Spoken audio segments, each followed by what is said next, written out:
सिल्लोडचे आमदार सिल्लोडचे आमदार सत्तार साहेब यांच्या मुलाने आज स्थानिक स्वराज्य संस्थेमध्ये फॉर्म भरलेला आहे आणि खरं तर ही जागा भारतीय जनता पार्टीला सुटलेली आहे.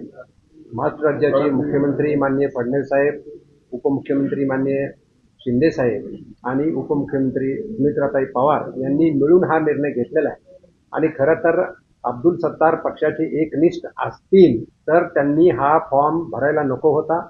फॉर्म त्यांनी परत घेतला पाहिजे.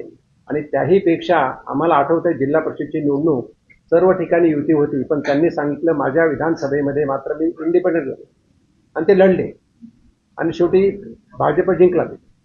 तर एकंदरीत हा त्यांचा निर्णय आहे, पण मला खात्री आहे माननीय शिंदे साहेबांच्या आदेशानुसार त्यांच्यामुळे तुम्ही आहेत त्या कामाख्याला पण माहिती तुम्ही विचारलात आणि तुम्ही त्यांचं उत्तर टाकले कामाख्या. आणि हे म्हणत असताना आता दोन्ही शिवसेने एकत्र यायची वेळ आली हेही त्यांनी कामाख्या देवीला आम्ही विसरूच शकत नाही, कारण कामाख्या देवीमुळे फक्त आसामच नाही तर संपूर्ण भारत देशामध्ये प्रधानमंत्री साहेबांच्या नेतृत्वामुळे वेगवेगळ्या आम्ही निवडणुका जिंकतोय.